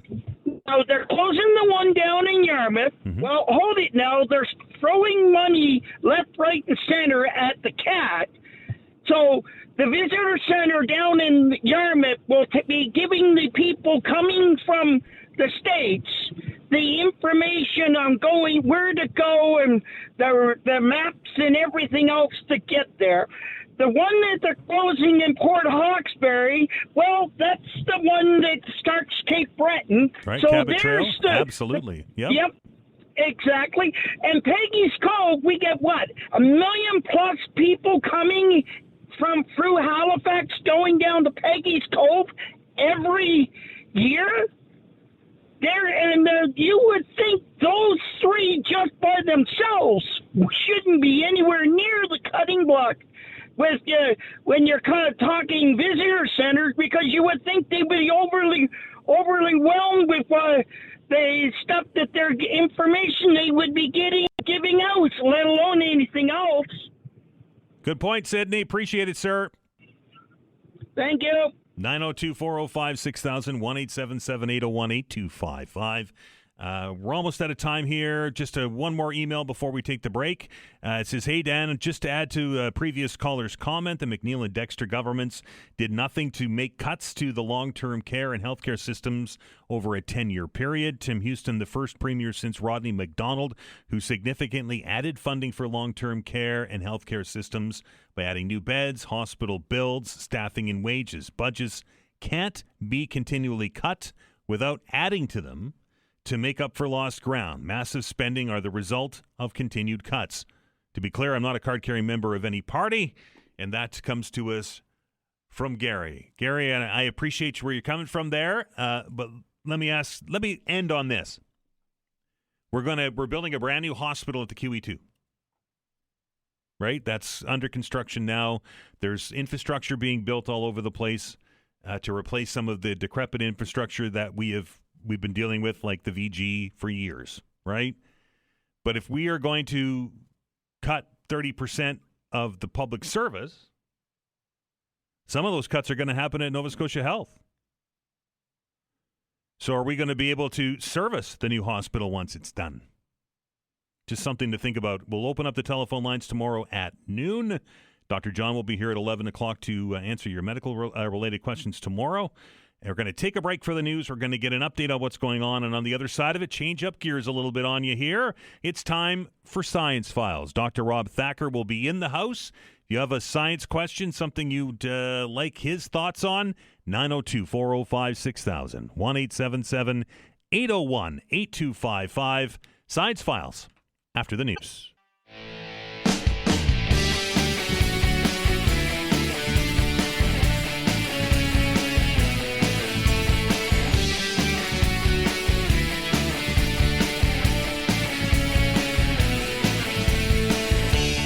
All right, it's time for Science Files, everybody. Switching things up a bit here on a Tuesday afternoon as you enjoy the show from home. Many of you not going into work. Well, maybe you're there now at noon. But your kids aren't. Your kids are off for another day, and as Claudia Chender told us off the top of the program today, her kids were home and playing video games. I was kind of jealous, to be honest. It would be nice to just sit at home and play some video games today. Anyway, we're here. We're always here, and as is our next guest, please welcome back to the show the cornerstone of Science Files, and that is Dr. Rob Thacker from St. Mary's University. Dr. Rob, how are you? Oh, I'm ready to play some games as well. Right? It's lunchtime. There is nothing wrong with playing just to absolutely relax on a snow day, right? Yeah, well, the university is open today. We did open late. We opened at 10, but no, we got some classes going on today, thankfully. Yep. It's interesting that we can get a snowstorm, about the same amount of snow each time. Each of the Monday storms, this one Monday, Tuesday. The timing is pretty incredible. It is, and it's interesting how we were watching, and I was watching different meteorologists around the city started talking about this storm almost a full week out, Rob. And you know, I always raise a question, as many of our listeners raise a question, is how you're able to predict these things developing before they develop, and it's a marvel of modern science. Yeah, so within reason, for larger weather systems, there's a little bit more predictability there because the overall size of the structure is bigger, and that allows you to predict it more accurately. Whereas sort of small scale, like we get a lot of changeable weather in the summer and the spring. And those tend to be smaller weather patterns, which are just by their very nature somewhat unpredictable. People probably know about microclimates and things like that. Yes, you can have microclimates, but those have their own sort of like general patterns and so on. What you wind up with is a variation in the predictability of systems based upon both the time scale and the size scale of them, right? It's interesting how you know we're susceptible here, and most of the storms that we've had this year have been the result of these prototypical nor'easter type storms, right? These ones that come up the coast. Yep. I mean, this storm, it was packing a punch. It dumped. We were lucky. I mean, it dumped feet of snow on New York City, in Pennsylvania. Rob, how is it that a weather system can hold so much moisture, particularly in the wintertime? Yeah, well, they're actually actively sucking in moisture, and that's the key thing here, right? They are drawing up moisture. The classic example is a hurricane system that's actively drawing up moisture out of the ocean, putting it into the higher levels, and then that's going to take a bit of time, obviously, before it comes back down again, right? And so that's the key thing. And once you develop this large-scale feature with this very, very high humidity, then the amount of water is just... sorry for the pun, but astronomical, right? So then once you get, and this is the key thing I think that's changing, and so people may be interested in this. One of the things that does seem to be changing is that while the amount of water that's being dumped is comparatively similar to what hurricanes in the past and big storms in the past have done, What seems to be changing is the rate of progression and the rate of movement of the hurricanes is slowing down. And because of that, if they stay over one place for a long period, that's when you get this kind of catastrophic snowfall, catastrophic rainfall as well. And so that's what seems to be changing. There are a lot of studies of the overall number of hurricanes, but the things that's really causing increased flooding is the fact that they're moving more slowly in many cases. And we mentioned the time frame over this, particularly this winter, right? This is the winter that we've had storms on Mondays, and for whatever reason, it's been a pretty standard pattern. And I know there are different variables that come into effect that cause these storms, these low pressure systems to generate these storms. But would there be any sort of guess as to why their frequency has been so similar? I don't know. I've been wondering about this myself. I've literally been thinking, like, it must be unusual to have storms come in on a Monday so repeatedly. This is what, like 4 Mondays?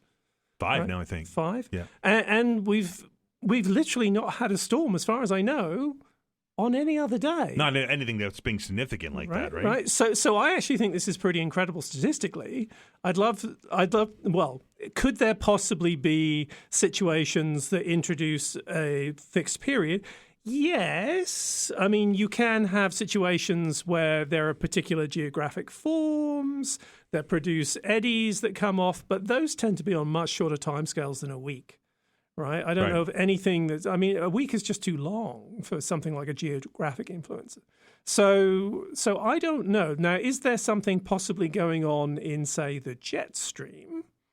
Right. It has been abnormal this year. Yeah, that's a possibility, I suppose, because then you can have longer periods associated with things as well. But I don't know. You'd actually be an interesting one to call a meteorologist about. See, there you go. It's interesting. Out for a walk on the weekend. I know you're out walking a lot too, Rob. And this is and I'm putting quotations around this. This is one of those traditional Nova Scotia winters this year that we haven't had for several years, where we've had these cold weather snaps for a long period of time. We've had snowbanks for several months now. We're not getting that snowstorm, melt, rain, freezing rain, snowstorm, melt, rain, freezing rain. It's been a traditional winter this year. Yeah, no, this reminds me of what was my sort of like previous high benchmark, which was 2015. Right. So 2015 was a lot of snow. We had melts, but then it never all went away. We had buildups again, and literally the layering of the snow over time. And so we're seeing that again. Right. And to the point where I know my driveway doesn't have as much snow as we did in 2015, because then I was literally having to pick it up and put it at basically my head height, which is almost 6 feet off the ground. Right. We're not there. Right, but if we get another big stump next week, which is not I won't say on the cards or off the cards, but hopefully not probable, we'll be heading in that direction. And I think the thing that really stands out to me is the level of road damage. Right. It's not as bad as it was in 2015. You explained it to me as freeze thaw, right? And that we've with those swings that I described, where we have the snowstorm and then it warms up and we have rain, freezing rain. That the expansion and contraction of the asphalt because of and the bed underneath it because of that temperature swing was resulting in this.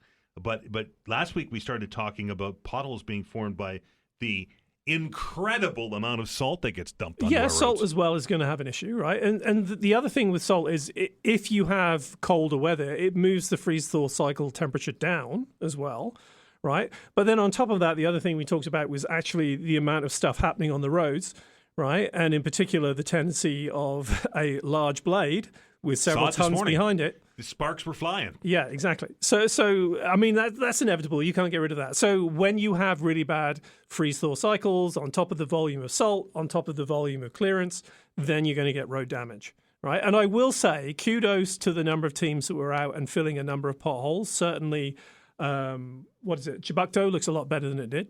Right, that was getting pretty bad at one point, and so that's better. There's a lot of traffic in the mornings and evenings, obviously. So I'm glad that they've done some work there.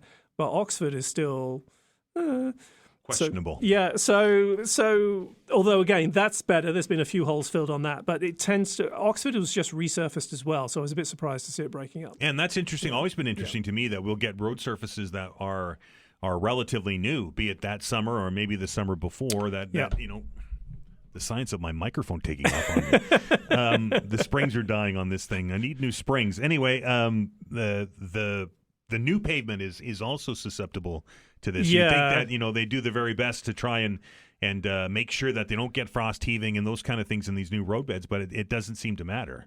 Yeah, it's really interesting with Oxford that it seems to be like there's what I can only call the top cracking off, right? But there was one pothole that got pretty bad, and again, once it starts going, you can't win. You're in a losing scenario. People are driving over it. Everyone who drives over it does damage to it as well, right? And I know most people obviously do try and avoid them for obvious reasons, but inevitably, if it's a big traffic volume and you're driving closely behind someone, if they don't see it, you don't see it. So bonk, bonk, people are hitting the edge of this and breaking up the rim. And the more you break it up, the more it's going to continue to break up and form a bigger and bigger hole. And that's all there is to it. So getting these things as early as possible is probably a big part of winning the battle. 902-405-6000, 1-877-801-8255. We're going to take a break. Science Files continues on the other side. If you have a question for Dr. Thacker, again, 902-405-6000, 1-877-801-8255. The science of potholes after the break.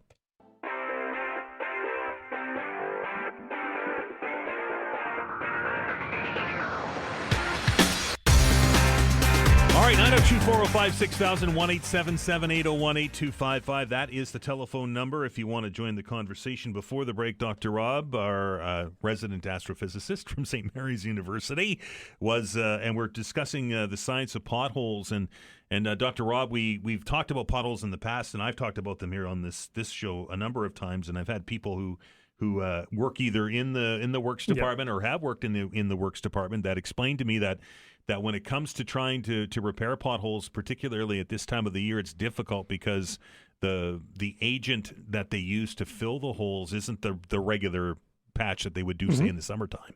And it's tough for it to bind. And I would imagine it would be just something kind of that's sitting in that hole. And if you hit that with a plow or you get a little bit of a lift from freezing water underneath it, that'll pop those up pretty quick. That's going to pop out. I mean, if you have a situation where you've got something that's effectively a hard lump embedded within a hole, and then it's not actually attached, or it becomes basically rocked by all of the traffic going up to it over it enough to move it around, and then once you catch a lip, then as you say, it's going to easily be pulled out of there by a big enough force. And so it's tricky, right? I mean, you've probably seen people even in the sort of like fall and early winter, you'll see people putting grit into things and so on, and that just gets basically pushed out, right? And so in this case, it's that, but instead of lots and lots of smaller pieces being pushed out, you're going to have one big lump that gets hit with the blade and then ripped out, right? So that's the problem. And I can totally sympathize with the people who work on this. There doesn't seem to be an easy solution to it. I mean, we were talking about this briefly during the break, but even when you have specialized asphalt that's designed to be semi-permeable and let the water through, if the water is draining through it really efficiently, you can then still have a situation when you have a freeze cycle that gets to happen just as that water has got through the top layer, and then you're literally pushing up from underneath. Not to mention the salt, right? When the salt lowers the temperature of the water and it gets through there, and then the salt content burns off, for lack of a better term, and then it freezes, right? Yeah. You would think that in 2026, there's many jurisdictions around the world that are dealing with this problem that we've been using asphalt on roads for a long time. And we haven't come up with a better solution. We talked about concrete last week, but that creates its own problem because of expansion joints and its ability to break very easily, right? If you can control things so that the expansion joints don't crack additionally, then obviously that makes sense. Like the one thing that we talked about during the break was having little air bubbles in the concrete that allows some flexibility. But my concern with that is whenever you get a crack, you have water ingress, and whenever you have water ingress, you have the possibility of significant expansion. And I don't necessarily know if the engineered bubbles are actually going to be able to deal with that kind of cracking, right? That's probably not, would be my guess. The term would be, we're able to land somebody on the moon, Dr. Rob, but we can't keep our roads in shape. That for me is just a testament to how hard the problem is. I mean, so there are always sort of, you can imagine doing synthetic alternatives, like rubberized alternatives. And cost too, right? I mean, that's going to have to be replaced. It's going to wear out, right? And that's the reality of these things, that when you look at something like asphalt, it's used for a reason. It's durable. right? And so you need a durable surface. People tend to forget how much wear and tear happens on the roads. It's a lot. 902-405-6000, 1-877-801-8255. This email question comes to us from Alan, Dr. Rob. It reads, I can't remember where or when I heard it, but I once heard of a theory that periodic storms, like rainy weekends, can be caused by human activity. What is the most obvious type of human activity that revolves around a week? Why, the work week, he says. Human activity that results in pollution, emissions, particulates that build up over the week, come to a peak and then drop over the weekend. Could this be forcing that results in some sort of renaissance? Could this affect or maybe explain these Monday storms? That's interesting. I mean, so you could at least, I don't honestly know the answer to that off the top of my head, but you can certainly think about how you would go about looking at the data to see whether that's true or not. So you could look at particulate data on the days of the week and see if there was a significant difference. I would have thought that there was more possibility perhaps of having certain types of weather events that involve nucleation. Right, so you can have more precipitation or something like that if you have more particulate matter.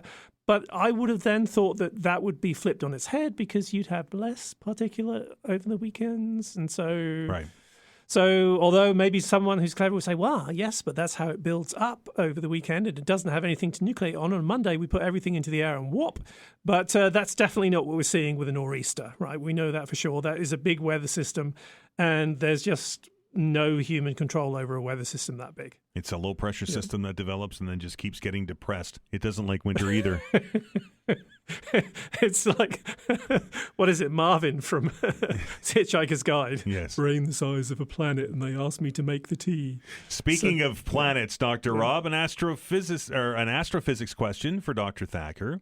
It says here, could icy moons like Europa or, and I'm going to butcher this, Enceladus, there you go. Harbor life between their frozen surfaces, and if so, what form might it take? So that's the $64 trillion question in astrobiology. And the reality is a lot of people are very, very interested in whether these so-called icy moons have basically a lot of water on them, right? The moons were presumably formed with hydrated minerals. The water has come out over a period of time. But on top of that layer of water is a really thick ice shell, probably kilometers thick. And so the question then becomes, could life evolve down around the sort of like hydrothermal vents where there's energy coming out of the core of the moon? No one knows the answer to that, right? And so there are lots of people who have ideas for how we could send probes to these icy moons and send something down. It's actually a very, very difficult problem to know how you're going to put something through kilometers of thick ice.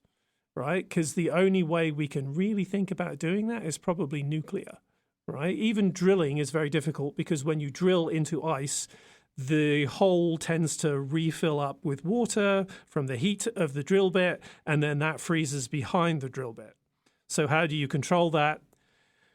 You put a lot of stuff down that isn't going to freeze, right? And so you're polluting the environment straight away. This has happened in Antarctica, for example, where they put fuel down behind the drill bit and then they ended up drilling into a subterranean lake and letting all of that fuel go into the lake. But that's another long story. So the alternative is you take a nuclear probe, right, that's using a nuclear source, and it literally just melts its way through.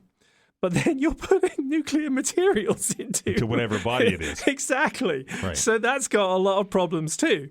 So there's no really easily engineered solution to this. So what people are turning around and saying is, well, if we can't go down, maybe we can test the stuff that comes up. And so there are these geysers that happened literally when there is a giant hole in the ice sheet, then pressure brings all the water up. You get these sprays, those have been detected and so on. And then going and sampling those sprays is what people want to do and see if there's anything in those sprays. That makes sense. I think we will see probes that do that in considerable detail, probably in the next 10 to 20 years. This might sound like a dumb question, but is that water on those moons, is that like water, or is it salt water, or is it the same stuff that we have here? It's going to be like our water, but then there are probably going to be different kinds of salts within it, right? So there will be, no doubt, sodium chloride in it, but there'll be other things as well. There'll probably be some calcium chloride and other stuff too, right? Won't necessarily be what we would call drinkable, right? But by and large, it is going to be like salty water. Yeah. Water is life. You told us that a couple weeks ago, Well, absolutely, right? absolutely. So here's the thing that sort of causes the challenge in this question, right? We need to be able to concentrate chemicals to create something like DNA. And so when people talk about little pools, tidal pools, and the moon having an influence, that is a situation where you evaporate water off, you concentrate all of the chemicals, and then maybe you can make something more and more progressively sophisticated over time.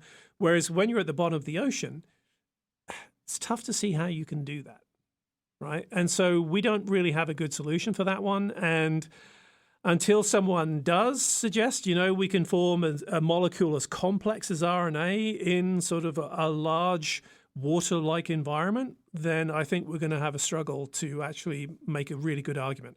Life can adapt and move into these environments, no problem. That's what's happened on the Earth. Pretty much anywhere that's accessible, to a large extent, life has adapted. Like we see life in incredibly saline environments like the Salton Sea and places like that, and incredibly warm environments as well. Extremophiles have adapted to incredibly warm environments like geysers and so on. So, but to actually form in that type of environment in the first place, that seems to be a bit of a stretch. But again, no one knows for sure. 902-405-6000, 1-877-801-8255. Science Falls continues after the news.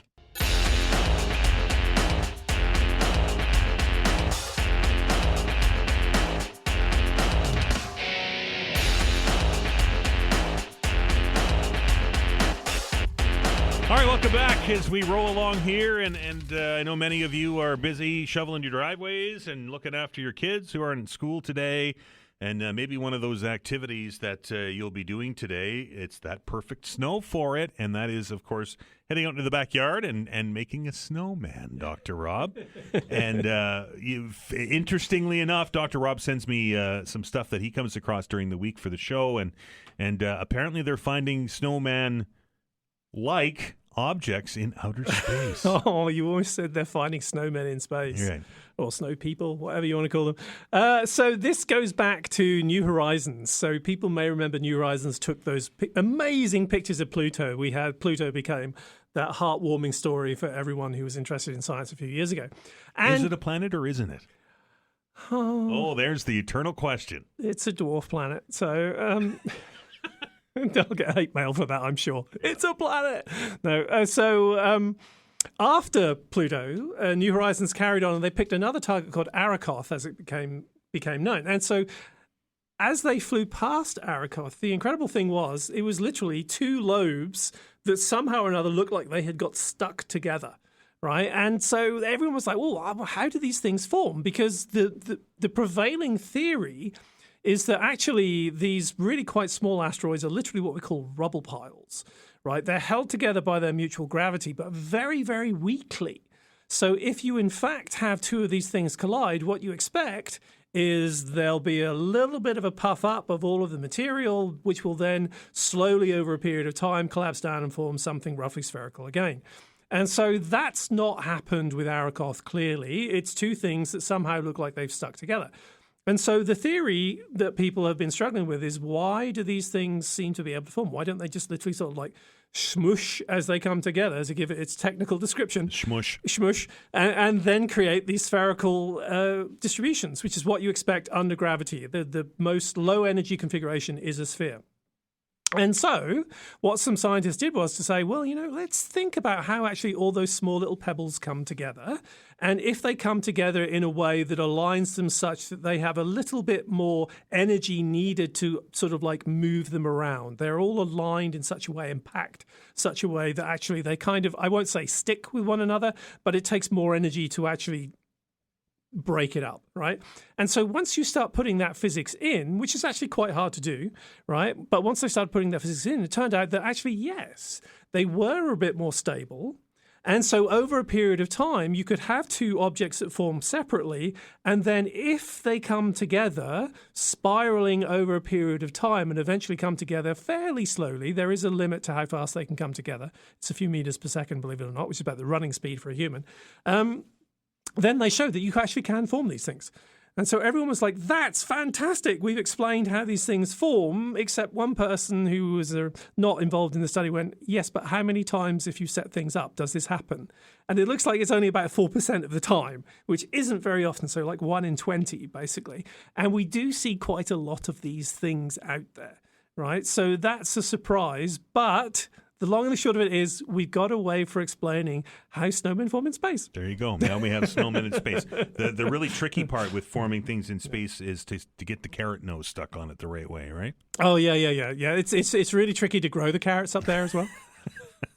Well, you said that space dust, carrots. that dust on the moon is quite nasty. Maybe lunar regolith. Maybe it's a good biosphere for carrots to grow, so we can make the noses. So I think they've actually tried growing plants in lunar regolith. Like, if I remember correctly, that has been done. I will have to Google that, but you've really sort of like triggered a memory about that. So, but I think the problem with that was that they had to combine it with something. Right. And it's how you combine it with other things that's the secret ingredient, as it were. It's hard for it to hold moisture, I would think, getting that it's dusty. Yeah. So it's going to depend upon somewhat on the minerals, I suppose, and what the makeup of it is in general. A lot of the moisture-holding materials in regular soil are actually still sort of like not fully dissolved carbon, right? And so there's still sort of like spongy stuff embedded within our own soil. So you won't have that. It's the same way as sort of like walking around a dusty volcano or something like that. There's not a lot of moisture held in that. But you can always put things with it. I think that's the key thing, although anyone thinking of The Martian will know what they put with it. Right. Dr. Rob, this is something that has been on my brain for some time, and that is when we go out, and you mentioned it when we mentioned Aerocoth, and we are in discovery mode, and we send probes out and we come across new things. Mm-hmm. What's the convention for naming things? How did we come up with Aerocoth and all of these names that are happening out there? So for astronomy stuff, there is a very specific way that happens, right? And so there is only one body on the planet that's responsible for naming astronomical objects, and that is the International Astronomical Union, right? And so you can petition the International Astronomical Union to name something after a certain person, and this happens fairly regularly with asteroids.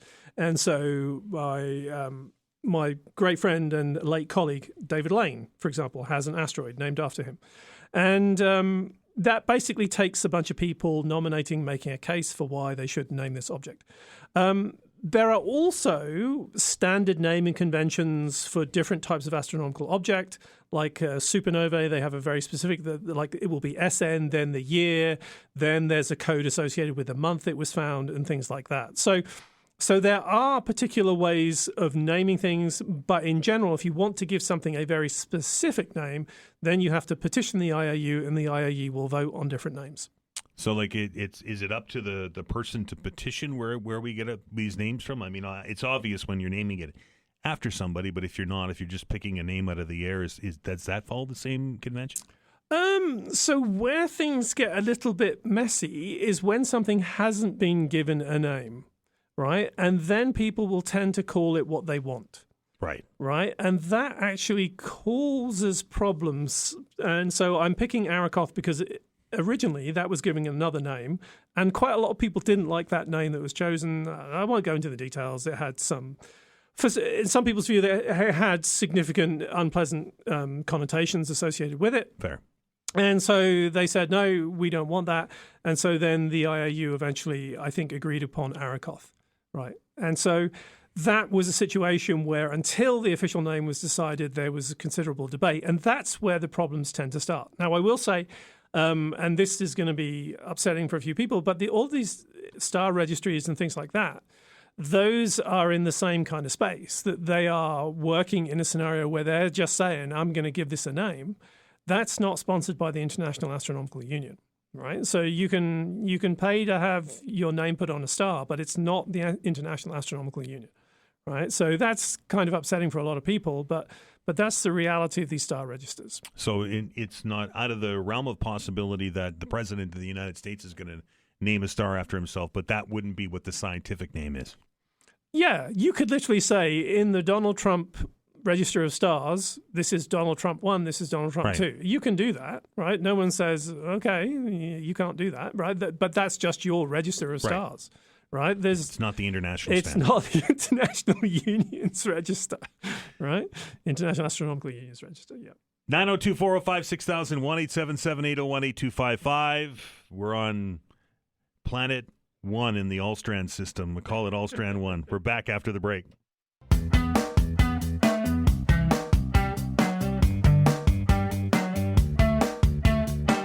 Welcome back. 902-405-6000, 1-877-801-8255. Dr. Rob is here to the top of the hour to answer your science-related questions. Again, that number is 902-405-6000 or 1-877-801-8255. Please say hello to Merrill. Merrill, how are you?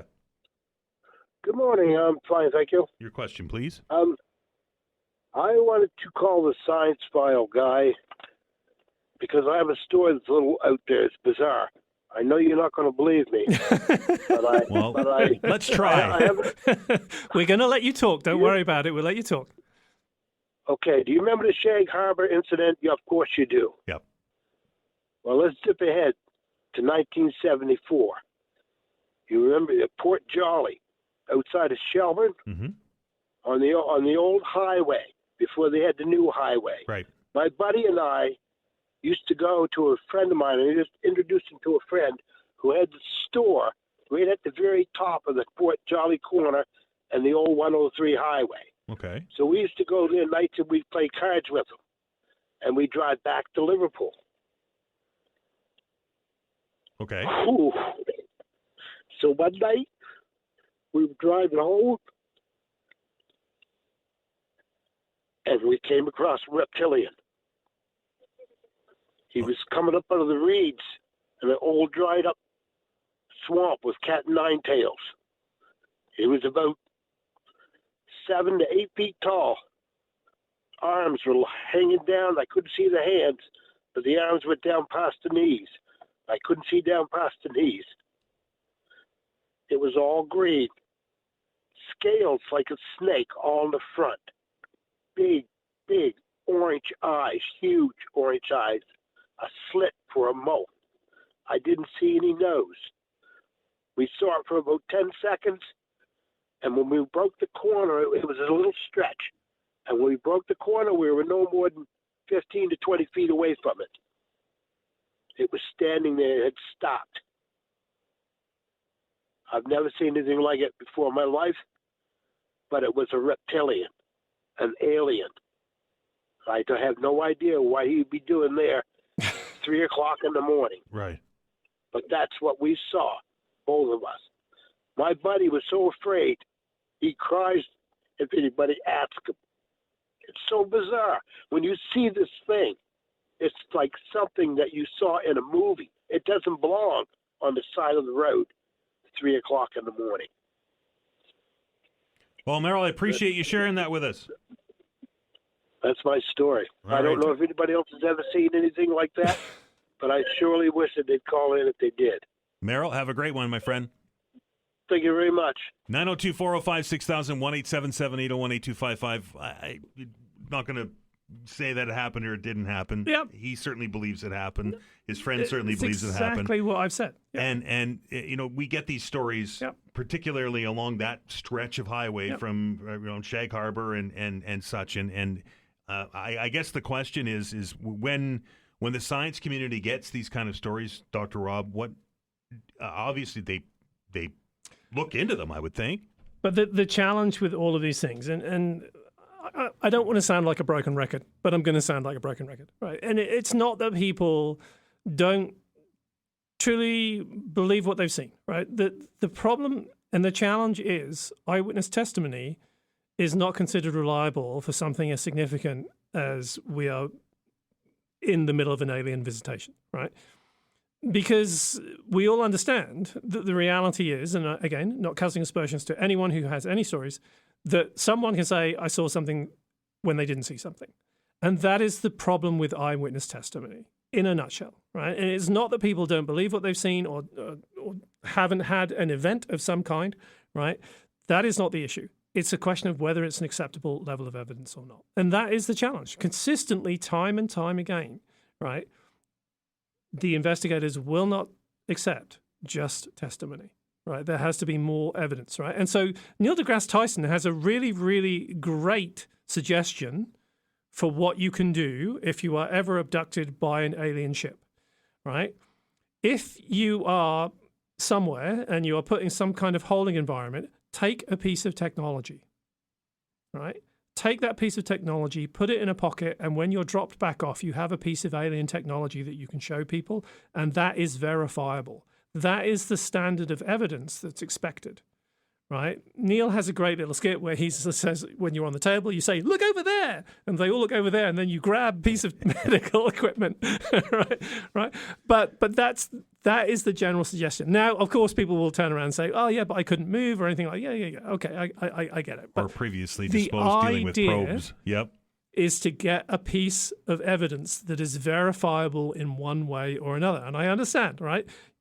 Even something like taking a picture isn't considered to be strong enough evidence in most cases, right? You actually have to have something that is physical and verifiable. So let me ask you this question, Dr. Rob, just to be the contrarian here. Has science, have the investigators made it so difficult to prove that there have been alien visitations here on the planet? Because they don't want to admit that it's happened, so they set the bar so high that we could never ever attain it. I mean, if you're on an alien table, chances are they're not going to let you take a piece of tech with it. Look over there. Right.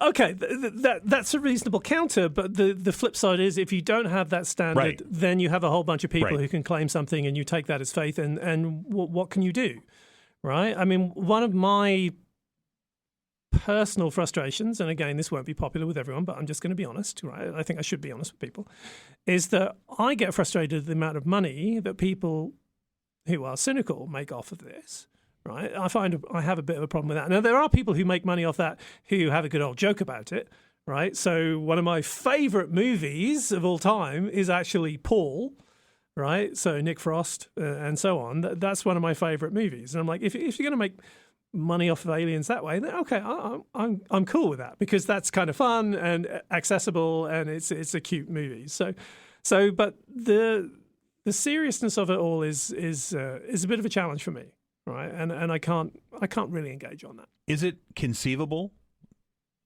given the vastness of the solar systems, given the vastness of the universe? We've talked about this before. Is there life out there, right?